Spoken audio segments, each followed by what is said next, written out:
All right, gang. Good afternoon again. We're rounding into the finale of our discussion for today. Again, very much appreciate everyone's participation, and I think we had some good things. I really enjoyed the legislative panel. Always insightful and always interesting, especially from those particular legislators. So as we launch into the last section here. Just a couple of notes, so this is going to be potentially the most technologically clunky of the presentations, as we're going to be handing off between staff here. So if there are any snafus, we just ask for your patience as we get it sorted out. But I think we'll be okay. So the last section here is really going to be about what are we going to be doing at the legislature. We've talked a lot about the environment at the legislature and some of the challenges and the election results. But now is really here where the rubber meets the road and we talk about the actual issues, at least some of them that we're going to be working on. There's going to be a whole bunch of other issues that we might not touch on that we'll still be doing work on. Some labor and employment things come to mind in that category. But these are kind of the highlight issues, and we'll go from there. And so, make sure I can. So just a little bit, to kind of set the scene here in terms of what a challenging environment we're going to have at the Capitol. As we discussed, the legislative session is going to be remote. The Capitol will most likely be off limits. Pat Garofalo said, "Don't come to the Capitol. Stay away. It'll be okay." And so that is, really, I think, one of just the most significant physical challenges and differences from the past in terms of how we have done our work. And so as we go forward here, we're going to be brainstorming ways in which to keep all of you engaged with the work there and still being able to connect with legislators. And we're just going to have to be creative, and that's what it is. Many new legislators to educate on issues, as I mentioned before, just whether they're in the minority or the majority, if they sit on relevant committees, if they are from Greater Minnesota, we're going to want them to make sure that they understand local government aid, that they understand the bonding bill and why BDPI and the Public Facilities Authority are so important, things like that. The declining rural influence in the House DFL, we've talked about that quite a bit. The fact that they're going to be doing 2 budget deficits, next session, the current one and then the next one, and we'll talk more in depth about that going forward here. And then just the political polarization that is throughout our political environment here. All of these things are going to be challenging. All of these things are going to be things that we're going to have to work through. So, as we conceptualized of today, normally at our fall conference, we would be approving that Friday afternoon, or that Friday morning rather, our policy positions. We'd be going through the policy recommendations that each one of the committees came up with. And while we had all of the committees meet remotely this year and go through those kind of line by line policy position kind of items, we decided to spare everyone writ large here the going through that and approving those, and we had the board actually do it yesterday at their board meeting. So they've already taken that bullet for all of you. The policy positions are approved, and this is really now going to be the discussion about the policy execution and what are we going to be working on. So the first thing that we actually did is a little bit unusual. As the policy committees were meeting, it became clear that there were a number of items that folks wanted to discuss that were COVID related.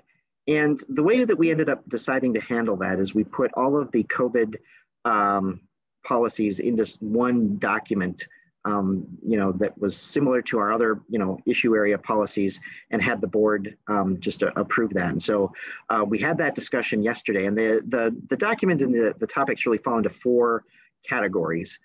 First, executive actions to fight the pandemic, distribution of any future federal COVID aid, economic recovery, and then childcare. And so we have specific policies around those things, but then also they do kind of weave in and out of some of the other policy areas, as you'll see. So first, executive action to fight the pandemic. When this first started, I had many conversations with many of you on an individual basis about how these things were, the pandemic was impacting your community. And especially at that time in rural Minnesota, it was somewhat remote. It was in many ways more of urban issue or maybe an issue that was just affecting a couple of hotspots around the state. Obviously, that has changed. But through the summer, we sort of took the stance that, to the extent possible and to the extent that it is consistent with public health, if we can recognize geographic and situational differences in the application of some of the rules, that would be appropriate, that we should try to avoid where we can one-size-fits-all solutions, and that the things that we do need to do to mitigate the pandemic are narrowly tailored to avoid unnecessary harm to local economies. Now, I think that, I'm sure amongst our membership there is debate about, what really those things are, and varying levels of approval when it comes to some of these strategies. It may be now that with the pandemic as widespread as it is, that there's just not room for differentiation between geographies or between types of businesses, that sort of thing. But when there is, and once we get to a point where we are making some more tailored decisions, I think that's the approach that we'll take in terms of encouraging the administration. Any future federal COVID aid, we took the stance during the legislative session with the first round of the CARES Act money that every part of the state was being impacted one way or another. And even if you didn't have any level of infection at that time, that you were still spending money and expending resources to prevent, protect from the spread, and to promote public health. And so we took the stance that aid should be geographically equitable and should have parity between types of local governments, cities and counties. That was really, behind the scenes, one of the stronger tussles of the whole discussion was how much should counties get, how much should cities get? And, the city organizations, the CGMC included, argued pretty strenuously for as much parity as possible. And so as a guidepost, if there is future aid coming from the federal government through the state, and the state is left to distribute it, these are the guideposts and principles that we would use to talk about that with folks. Economic recovery, CGMC supports the creation and funding of programs to support impacted business and workers, including emergency grants and loans, and then also significant investment in established economic development programs. One thing that I'll mention on this is, and we had a good conversation at the board yesterday, is that we really do, when it comes to funds, have a preference for grants versus loans. That more debt is not necessarily what some folks need, but that just because of how certain programs are set up, sometimes loans are the option. And so we have a preference for grants over loans, but are inclusive of both in our policy. And then significant investment in established economic development programs to really set the stage for the recovery. These are the things that, once we turn that corner, once that vaccine that Representative Garofalo was talking about gets more widely distributed, then we're going to need to look to the future and figure out how can we get our economies moving again. And finally, childcare. Childcare was one of those things that was already in a fairly precarious state before the pandemic in many of our communities. And so, we are continuing to urge the legislature that it is essential that significant resources are invested to ensure that Greater Minnesota has the child care resources to support working families and their employers now into the future. And then we also have some specific policy positions that Shane is going to talk about here in a little bit, or programs that we're going to put our shoulder to in terms of building out the child care infrastructure in Greater Minnesota. So those are the COVID related things that we came up with. And next I want to spend some time on local government aid. And obviously this is the thing that we have made our highest priority here. Here's a look at just kind of the overall program. In 2021 and 2022, we're looking at $564 million for the program writ large. We are facing, as was noted in the last discussion, pretty significant budget deficits. This is the current biennium, so the current budget cycle through the end of June of next year. We're looking at a $2.4 billion deficit. Obviously, we'll have more insight here, as Senator Rosen indicated, in early December when the forecast comes out. But as of May, when they did the interim emergency, unprecedented look at the state budget. This is what they came up with. And then for the next biennium, we're looking at $4.7 billion in terms of where we're at. Again, the forecast will come, it'll inform the legislature on the budget setting process. Another forecast will come in February. We'll have a more refined sense of where things are at. As was noted by Senator Rosen, our general fund revenue receipts over the last several months have been up. Since in June, July, August, have come in hundreds of millions of dollars above forecast. And I think that's what, Senator Rosen, I think, said $600 million or something to that extent. It's about 12.7% higher than what had been projected in May. And so that is good news. The one caveat there, though, is that even in the best of times, these are unpredictable numbers, these month-to-month revenue numbers. And so, you have to be somewhat wary of what 1 month may mean and drawing too fine a conclusions. At the same time, all it gives you is the revenue side of the ledger. It does not give you any insight into the spending side of the ledger. So it is possible that while the projections on revenue are running ahead of forecast, potentially it might be ahead on spending as well. We just don't know, and we'll find out here in a couple of weeks. So a big challenge to deal with nonetheless. Here's a look at the state budget reserve, and as was mentioned in the previous discussion, that is going to be one of the tools that will be utilized to deal with it. We are very fortunate, I think as was noted by either Senator Franson or Representative Olson, that those who have gone before us have set up a pretty good budget reserve. We are currently at the highest level that the state has ever been. You do see a dip in 2022, and that's because when the legislature did the most recent budget, in an effort to kind of reconcile differences and to do a last bit of spending that folks wanted to do, they ended up withdrawing or planning to withdraw money from the deficit here in the future. So it does take a little bit of dip just by virtue of how they are approaching their budgeting. So LGA reduction history. This is something that I just want to spend a little bit of time on. I think that, the question that we got most from cities as we've been talking to folks is what is going to happen with LGA. Obviously very budget dependent, but we did a little bit of looking at, in the past, when they did these reductions, how did they do them? What did it look like? And whether it was the Pawlenty unallotments in 2008 and 2009, or the reductions that the legislature simply did in 10 and 11, the way that they were usually done was on a basis related to your levy plus the aid that you get.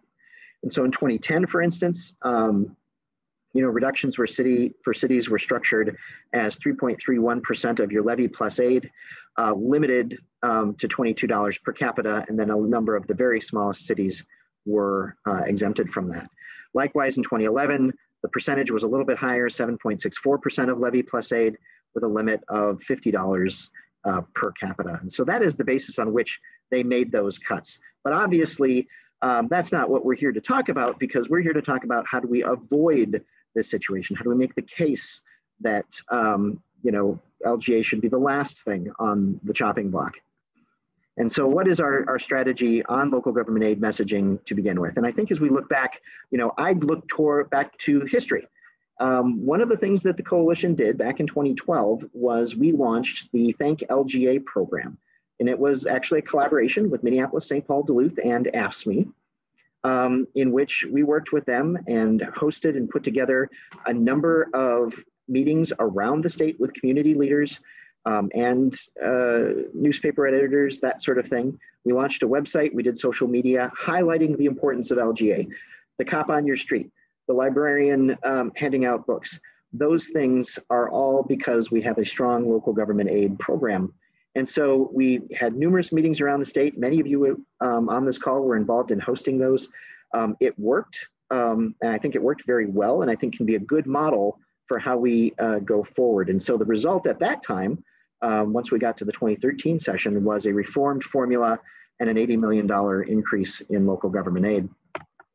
So our strategy going forward, I think, like I said, should be something to um, uh, modeled on that. You know, potentially allying with Minneapolis, St. Paul, Duluth again, and AFSCME for a joint PR campaign, engaging, you know, maybe in more up-to-date strategies in terms of digital ads and that sort of thing, collecting anecdotes and stories from cities on what LGA means from an on-the-ground perspective. And this is where we're really going to need our cities to engage in that conversation, to talk about, okay, you know, what would you have to do if you were not receiving the same amount of local government aid? What are the services or the programs or the personnel that would not be there on the front lines if you got less local government aid? Engage with cities to educate new legislators on the hows and whys of LGA, just the basics. Again, that's something that we're going to need you guys to help participate in, because your stories are the ones that are the most powerful in that discussion. And then remind returning legislators of the same. And then finally, all of our initial efforts need to be aimed at influencing the governor's budget recommendation in January. As was noted in the previous panel, that's really the kickoff to the discussion. We'll get the November forecast. The governors will take that, fashion his budget, come out with it at the end of January. And at that point is when there's really the serious starting gun on the budget discussion. And so to the extent that we can influence the governor's recommendation in January, that's the play. So messaging elements, I was pleased to hear Representative Olson and others on our panel understand that the CARES Act money that you guys got in 2020 is not a substitute for LGA in 2021. I have heard some legislators, though, kind of conflate the two, which is why I put it on the list here. But at least amongst the legislators who are on the panel, they had a good understanding that that was not the case. Secondly, cities are on the front lines of providing public services that have been crucial to fighting the coronavirus and will be even more critical in setting the stage for economic recovery. Third, that compared to LGA's large impact at the local level, that, you know, for some of you it is 20, 30, 40% of your general fund budget, it is a very small slice of the overall state budget. 2 to 3% is what LGA is in terms of the overall general fund state budget. So in other words, a little bit from the state goes a long way at the local level.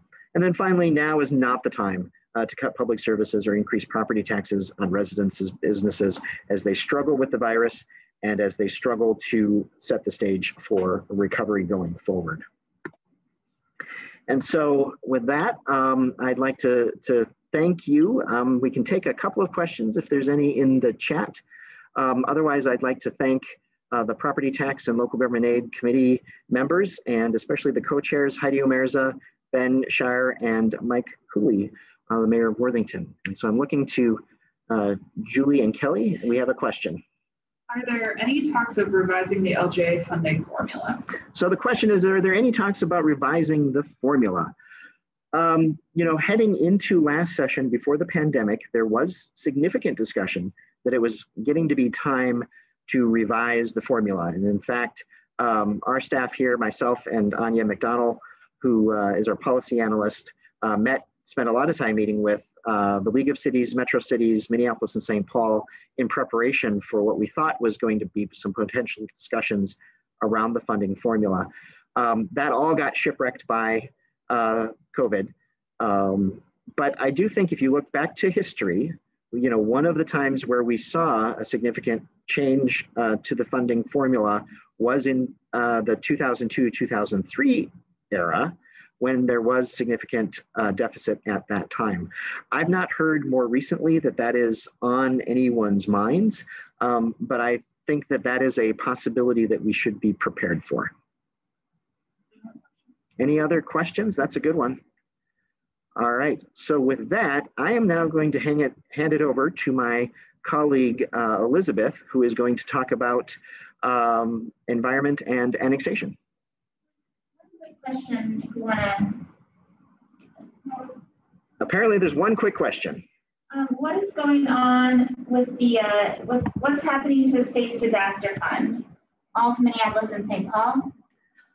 Yeah, I'll have to admit that's not something that I know as much about. The question was about the state's disaster fund, and my understanding is that they are using that to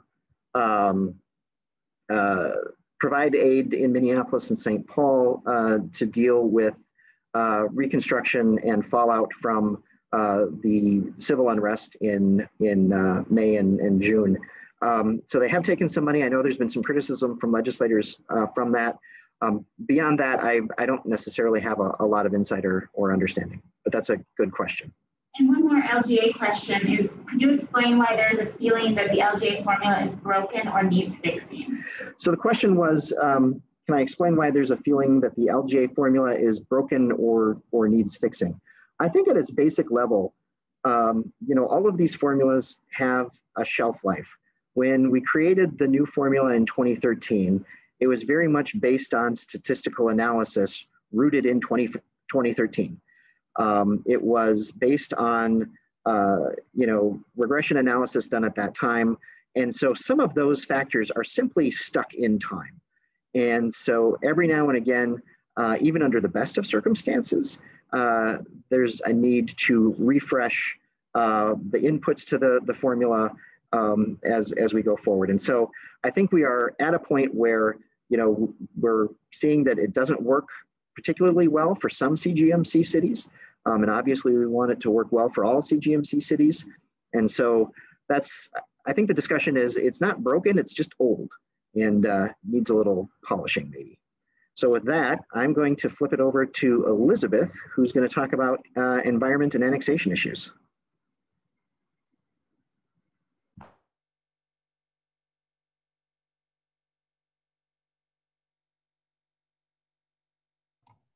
Hi there. Thank you, Bradley, for the introduction. It's exciting to be here. I wish I was in Wilmer with all of you in person, but I guess we'll have to do that next year. As Bradley mentioned, I'm going to first talk about the environment and energy section. Now, when we go through these policies, you'll probably notice that it's very similar to what we've worked on the last couple of years. And partly that is because of the divided legislature, but also because we are continuing to face these issues. The divided legislature will have an impact on what we're doing environmentally.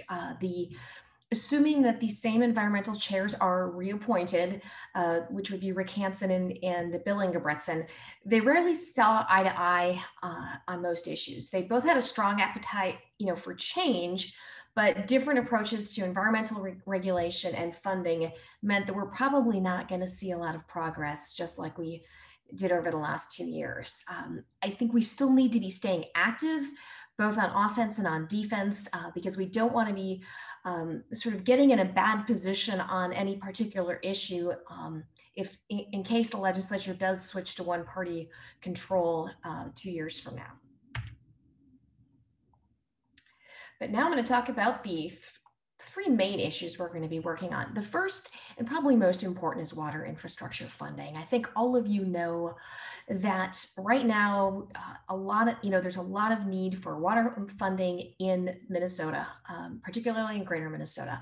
The bonding bill provided record amounts of water infrastructure funding. We were thrilled with that, but it still fell short for the Public Facilities Authority programs. The Water Infrastructure Fund, which provides funding on the basis of need, it was $45 million short, and the Point Source Implementation Grant Program, which helps when you have to meet a new wastewater limit, fell $30 million short.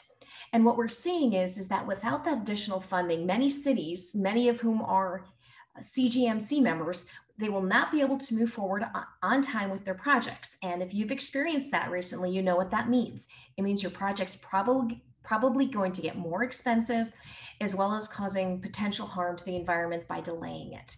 Therefore, we're going to be seeking probably about $100 million for PFA programs this year through a bonding bill. We just think it's really important that we continue to push every year to ensure that our cities are getting the money they need to accomplish these projects.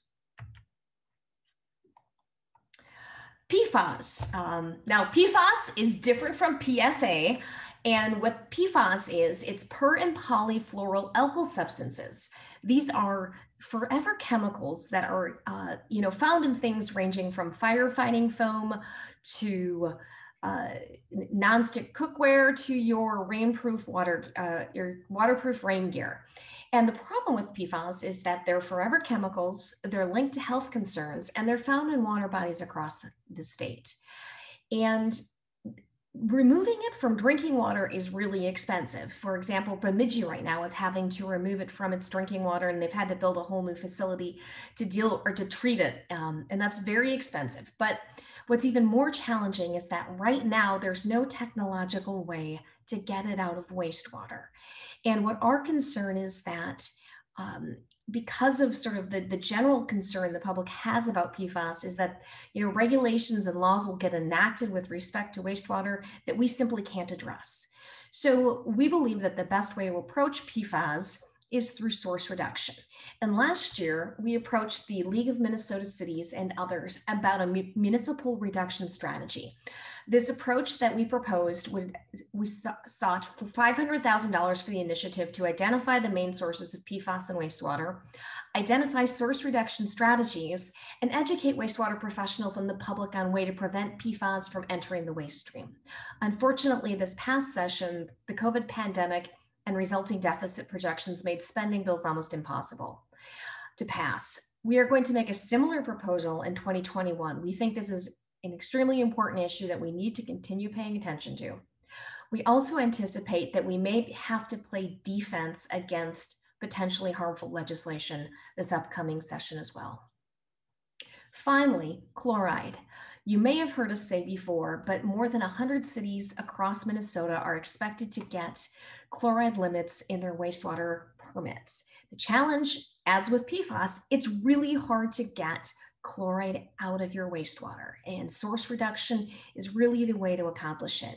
2 years ago, the Clean Water Fund helped provide seed money for a grant program that would help cities either remove or optimize individual softeners in people's homes. And we introduced legislation in 2020 to add more funding to that program. Again, like other things, it got lost in the shuffle and in the looming deficit.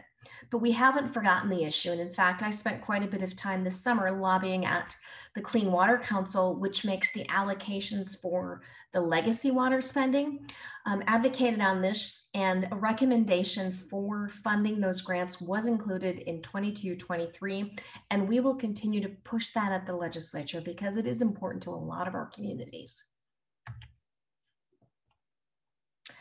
Now, the other thing I want to mention, I could spend an entire hour talking on this, but I think my colleagues would kill me, but the Environmental Action Fund has been very busy. I've listed just a few of the regulatory items that we've been working on over the last couple of years, or excuse me, over the last year. Right now, we're working on, for example, the statewide chloride management program. This is an extremely important program, the Environmental Action Fund. And if you have questions or concerns about it, I encourage you to contact me. There's my cell phone and phone number. I'm going to pause for questions. I'm not seeing any in the chat, but does anybody have any questions about what we're doing on environment and energy? If not, I want a big thank you to our Environment and Energy Committee members. We had a really good policy discussion, great co-chairs, and Colleen Winter at Melrose and Allison Zelms in Mankato. So big thanks to them and the entire committee. Now I'm just going to change hats quickly and talk to you about annexation. Annexation, is an important issue to a lot of our cities. The ability to grow is important, and annexation plays an important role in that. And the CGMC is determined to defend our city's rights to growth with annexation. What we have found over the years, however, is that without agreement between city and township organizations, it is difficult to advance needed annexation reform. Therefore, over the last several years, we have been focused on defending cities' annexation rights. In recent years, townships have attempted to make orderly annexations more difficult, but we've been able to stop these efforts. The one wild card will be, there's going to be a change in leadership in the Senate Local Government Committee. Senator Hall lost his reelection race, and he had actually been, I think, somewhat helpful on these issues. We don't know yet who's going to replace them or what that means for annexation in the Senate. But we'll be watching that and again, continuing to defend those annexation rights. Any questions on annexation?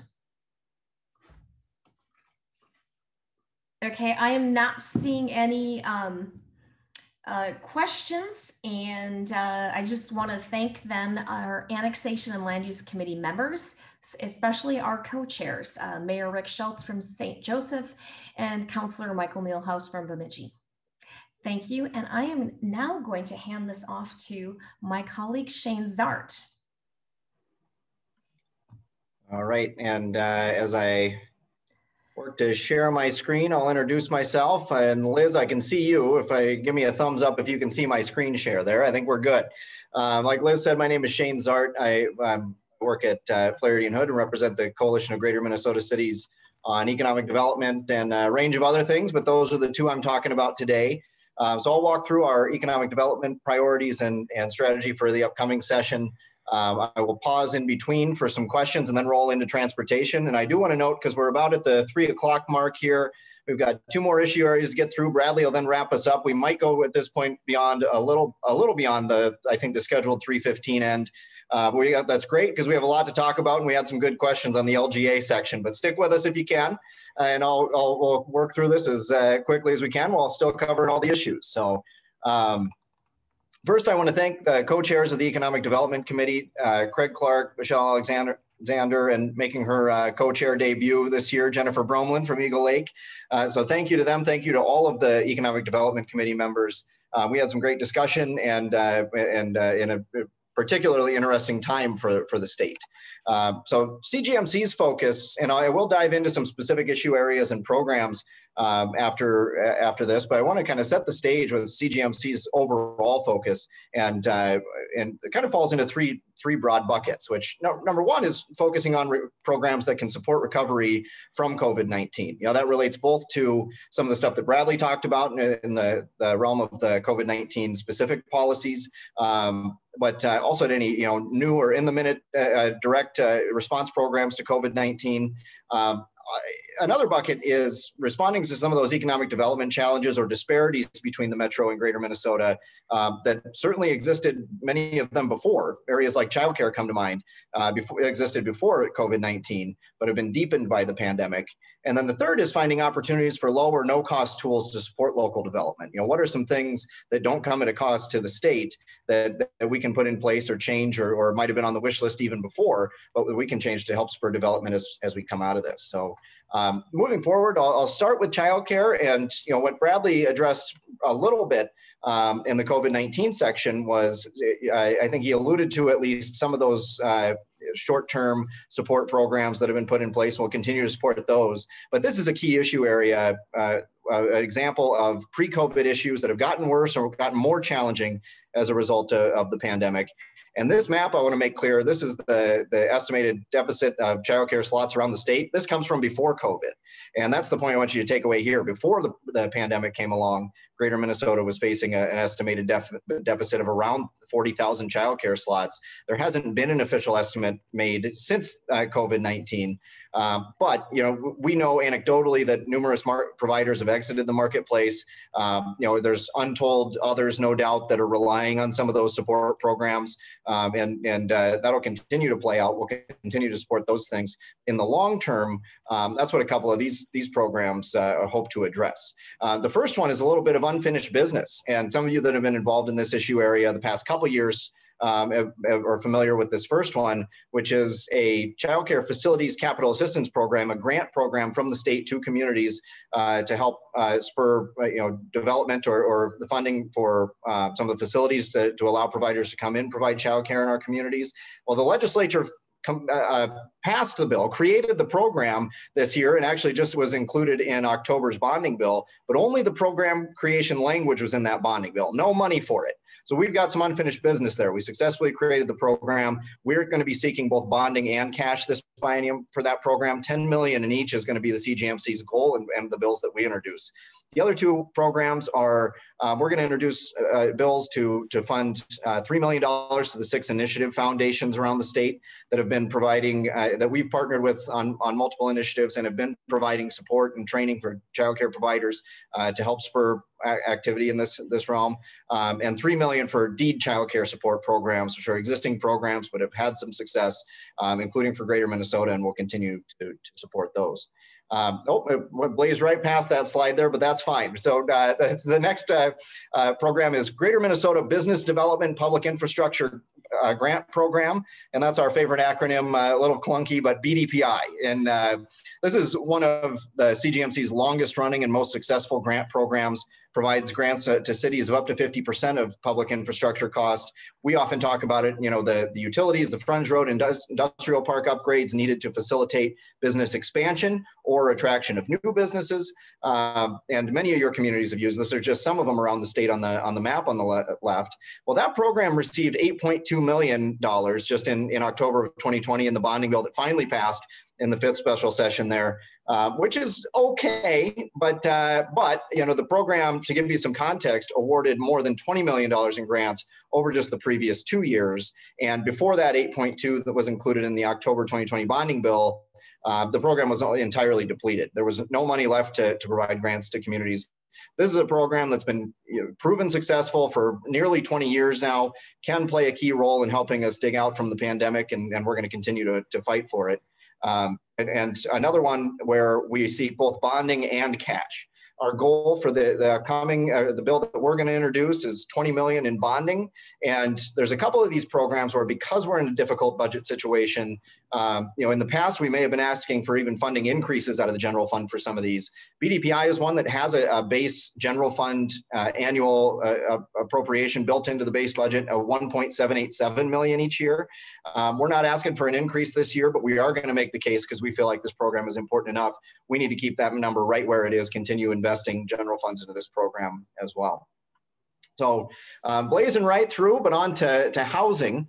I want to know that housing is an issue that we've worked on in various forms over the years and had varying levels of activity on. Last session, we actually started to work on a collection of proposals to support our housing agenda. That was a little bit new, had a couple new proposals in there. One was providing some of the a grant program, would have created a grant program to cover some of the public infrastructure costs, make it investment in Greater Minnesota communities a little more affordable for developers. Other concepts to help cities fund rehabilitation of their existing housing stock.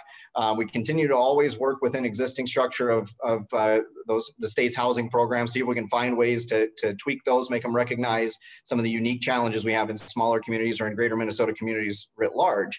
I think one of the great things about this year's discussion with the Economic Development Committee is this is an issue that the group wants to continue to work on. I'll be reaching back out to the Economic Development Committee very soon. I think there was a very savvy suggestion on the part of a number of members. There are some tools here that we could look at, maybe come at no cost to the state, but would help communities spur housing development and look at some of those local tools. We're going to continue to talk about those going forward. So keep an eye out for those.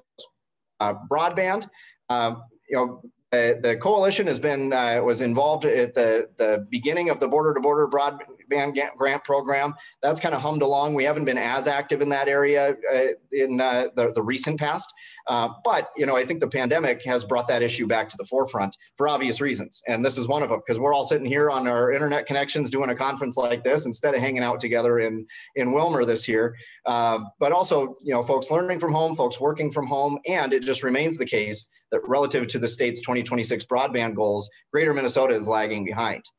In the map on the left there, you can see the the metro writ large is about 98% of the way to those goals. Greater Minnesota communities, these are region-wide averages on the map, but we've got some counties in Greater Minnesota that are only at 33% of those 2026 speed goals. So, we're going to continue to work on this, continue to have conversations with members, with other stakeholders about what is the best role that the CGMC can play to continue to advance this issue forward.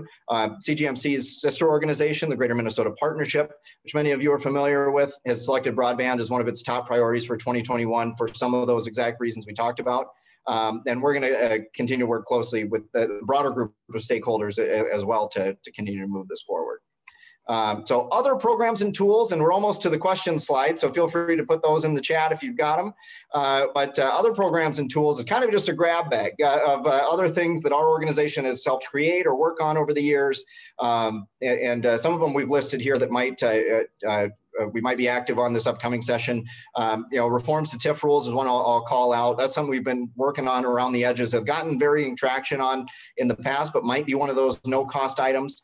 The rest of these, I'll just list them off quickly for the sake of time, but job training incentive program, redevelopment grant, demolition loan programs, those are ones that it can help in both good times and bad to help greater Minnesota communities develop and spur some economic development. Air grants is a new program just created in 2019. And if you're curious about that one, feel free to reach out to me, but created as a bit of a pilot program to see if we could spur some economic development around airport or airport properties around the state as well. So that's one we'll be keeping an eye on. So we're to the question slide. I will pause here or else, and if I don't see any, I'll move on to transportation. And somebody wave at me if there are questions in there, because they're not popping up for me, I'll tell you that. And Liz, I can see you. Do I have any questions waiting for me? No. Liz is shaking her head. So we're on to transportation. I don't know what's wrong with my chat box, but thank you, Liz. So transportation, again, I want to thank the co-chairs of this committee, Rick Blake, Karen Foreman, Clinton Rogers, great group, great discussion. And, and transportation, our goals on transportation are going to be pretty straightforward this year, but we want to touch on some of the broader picture, because transportation is one of those areas where the way that we fund our roads is so closely tied to behavior that there are some significant impacts of COVID-19 and the related shutdowns.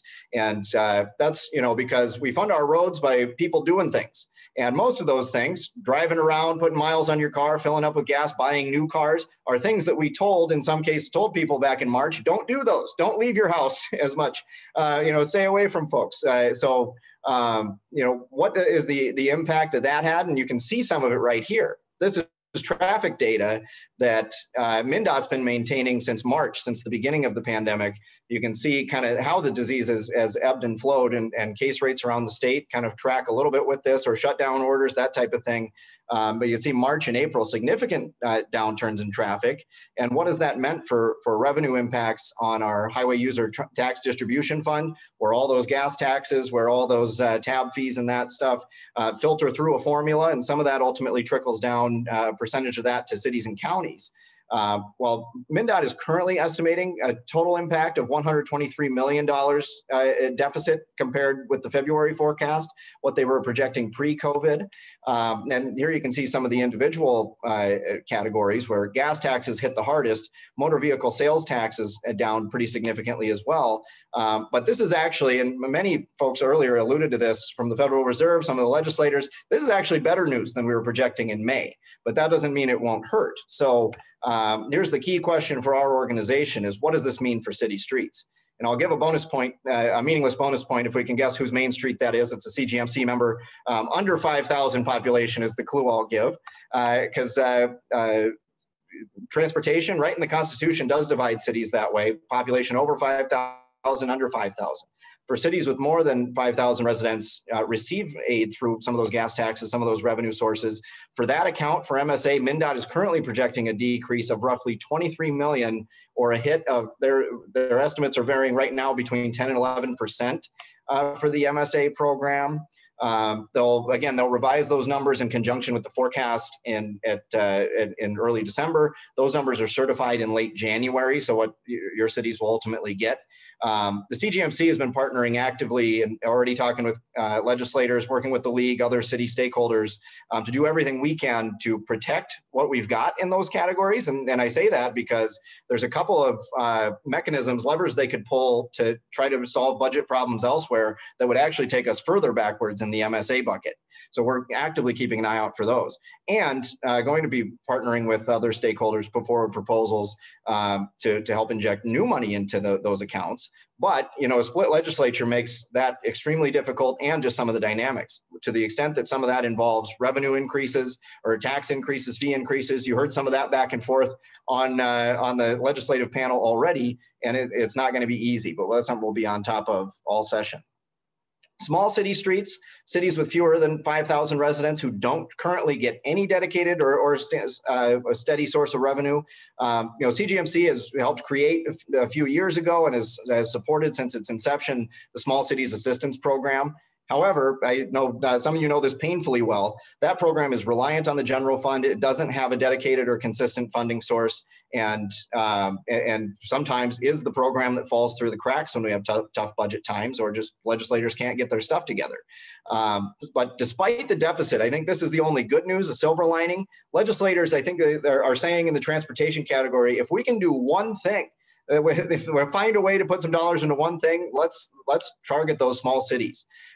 So I think you'll see, at least as many as 3 or 4 proposals come forward from different categories to do either short-term or long-term funding for this program. But we'll certainly have a couple of those, be supporting those with other city groups, and be a priority for us.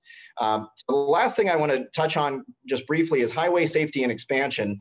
And one of the things to note here is that in past years, this slide might have just been titled up top, the Corridors of Commerce program. Well, we're kind of in a difficult place right now because the Corridors of Commerce program for a few years had done a huge amount to support highway safety and expansion projects across the state. Well, there's been disagreement, and even the CGMC had a loud voice in this as recently as 2018 about the project selection criteria, how it geographically distributes project dollars. MnDOT legislators, stakeholders, including us, can't get together and form a consensus on this. And it's really held the program back to the extent that MnDOT is saying, don't fund the program. We need to figure this out first. So, but CGMC members continue to have this as a priority. It still ranks high with some of those projects around the state. And that's what I kind of want to leave you with. There was some effort this year to start to take a look at this. The pandemic just came along and stopped that entire effort in its tracks. But reach out to me on this one, I think, is what I would encourage you to do. Because if we're going to sell, as the CGMC, significant reforms to this program, this is a program that's always been sold best when it's sold through specific projects. When we can talk about Highway 10 in Wadena, Highway 14, 23, 169, when it's not just this program in the abstract, and we can name a highway and say this is how it would help, that's how we've always done best. So please be in touch with me about that one and to lend your voice to that effort. And we'll pause for questions here.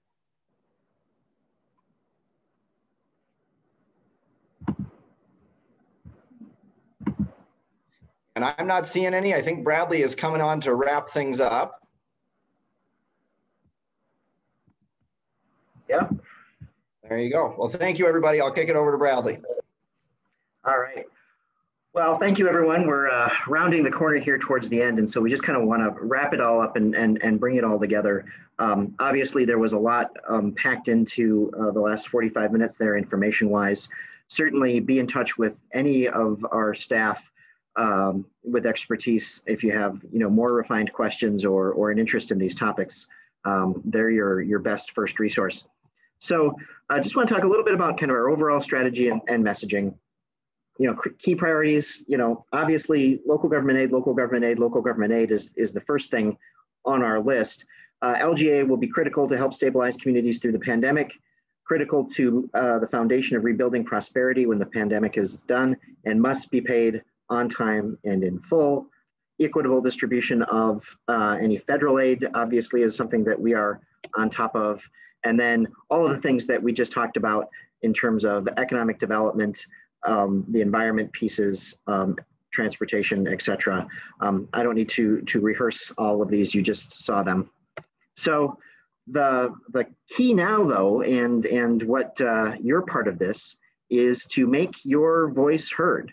And the best thing you can do for starters is to follow CGMC updates and action alerts. We push a lot of information out of our office towards our members in various channels, and we encourage you to pay attention to that. That's how you're going to know what's going on. That's going to be how you know what CGMC is doing on your behalf, and that's how you're going to know when you need to jump into the fray. And so when we ask you to pass a resolution on a topic, pass a resolution on that topic. When we send an action alert, it does matter that legislators are hearing from their constituents and city leaders from across the state. Engage with your local legislators, especially if they're new. And we would love to work with you to set up a meeting with your local legislators to talk to them about why local government aid is so important to your community, what the infrastructure needs are in your community, that sort of thing. And so we'll be in touch with you. You be in touch with us here in the next month and a half or so as things head towards the beginning of the session. Share your CGMC priorities and messages with them. We're going to be sending out tomorrow with the CGMC in brief a priorities document that's going to be kind of a one-stop shop on all of the things that we're working on in these issue areas. And so share that stuff with them. It's coming your way. And then finally, participate in Virtual Legislative Action Day. As we heard, there is going to be not a lot of access to the Capitol. We have canceled our in-person event for January, but we will still be holding a virtual event in which we're going to update you on where things are at, hear from legislators, and then give you some tips and tools and talking points to go and meet with, talk to legislators on your own. And so look for more information coming shortly on that as well. Finally, upcoming events. I mentioned the Virtual Legislative Action Day. Our summer conference is currently tentatively scheduled for Red Wing at the end of July. Here's hoping that vaccine comes as fast as Representative Garofalo thinks it is. And then our fall conference scheduled in Wilmer. And so, that's really, participating in those events, being together, I think is incredibly powerful. And working together, likewise, incredibly powerful, especially during this really, really challenging time. If you do have more questions, please don't hesitate to be in touch. There's my contact information, generally pretty easy to get a hold of. But yeah, definitely be in touch with not only myself, but other members of the staff if you have questions or comments on issues. It is a partnership. It is a partnership between the cities, our staff, your legislators to get things done. And, as much as we have focused, I think, on the challenges today, and there are certainly many, there are certainly opportunities. And I'm confident that working together, that CGMC can have a significant impact on all of these issues that we've talked about. And so with that, I very much appreciate all of your time and energy. I appreciate all of those of you who have hung with us here towards the end. And I want to encourage you all to be safe and have a good holiday season so that we can see you in 2021 under brighter skies. With that, thank you and have a great afternoon.